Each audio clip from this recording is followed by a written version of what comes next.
देखिए, cardiac arrest, अच्छा, लोग बड़े कंफ्यूज रहते हैं इन दोनों टर्मिनोलॉजी से। इनफैक्ट काफी इंटरचेंजेबली यूज करते हैं, जो कि गलत बात है। हार्ट अटैक एक कंडीशन है जिसमें कि जो ब्लड वेसल्स हार्ट को ब्लड सप्लाई करती हैं, उनमें से एक कोई सडनली 100% क्लॉटिंग की वजह से बंद हो जाए और इमीडिएटली हार्ट की ब्लड सप्लाई सडनली स्टॉप हो जाती है। उससे ये होता है कि सीवियर चेस्ट पेन होता है, सीवियर डिस्कम्फर्ट होता है, नॉसिया, वॉमिटिंग, घबराहट और एक सेंस ऑफ डूम सी आ जाती है। बट वो एक कंडीशन ऐसी है जो कि पेशेंट समझ जाता है कि मेरे कोई रियली कोई सीरियस प्रॉब्लम हो गई है, और उसको टाइम होता है अस्पताल जाके ट्रीटमेंट करा लेने का। तो ये रही कार्डियक जो हार्ट अटैक की बात है। कार्डियक अरेस्ट एक हार्ट की रिदम की प्रॉब्लम है। किसी वजह से हार्ट सडनली रुक जाता है, वो बीट करना ही बंद कर देता है। ऐसी कंडीशन में इंपॉर्टेंट समझने की बात यह कि ये तो मौत है।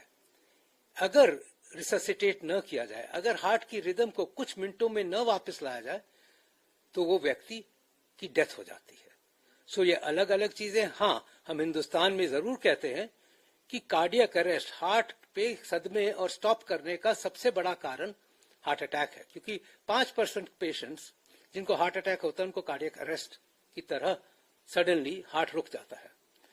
बट हार्ट कार्डियक अरेस्ट तो कई वजह से भी हो सकता है। अगर ब्रेन में ब्लीडिंग हो गई, लंग्स में किसी वजह से ऑक्सीजन रुक गई, किसी वजह से कोई एक्सीडेंट हुआ, ये सब कार्डियक अरेस्ट में लीड कर सकते हैं।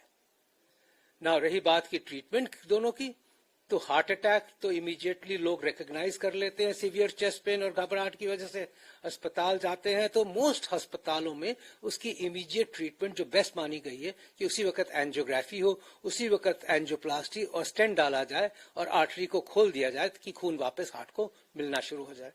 On the other hand, cardiac arrest की ट्रीटमेंट तो इमीडिएट ऑन द साइट देनी पड़ती है। हमने अनफॉर्चुनेट विजुअल्स देखे हैं जहां पे कि लोग कार्डियक अरेस्ट को रिकॉर्ड कर रहे होते हैं और फिर सोशल मीडिया पे हम वो देखते हैं। अफसोस बड़ा होता है, और इस बात का अफसोस होता है कि उस टाइम पे उसको बचाया जा सकता था।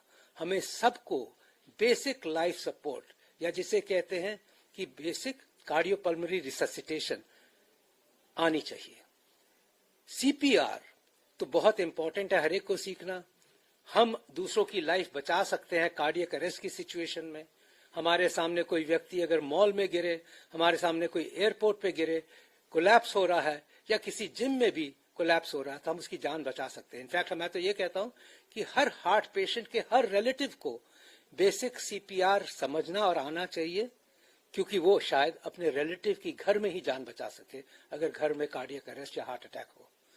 इसीलिए आप जाएं, यूट्यूब पे ये देखें। ये बहुत सिंपल तरीका है जान बचाने का। बहुत वीडियोस हैं इसके जो कि सिखाते हैं कैसे करना चाहिए। आज के दिन मैं आपको तो नहीं सिखा रहा, बट आप जरूर जाएं। इसके लिए कोई स्पेशल ट्रेनिंग नहीं चाहिए, इसके लिए सिर्फ विजुअल देखें।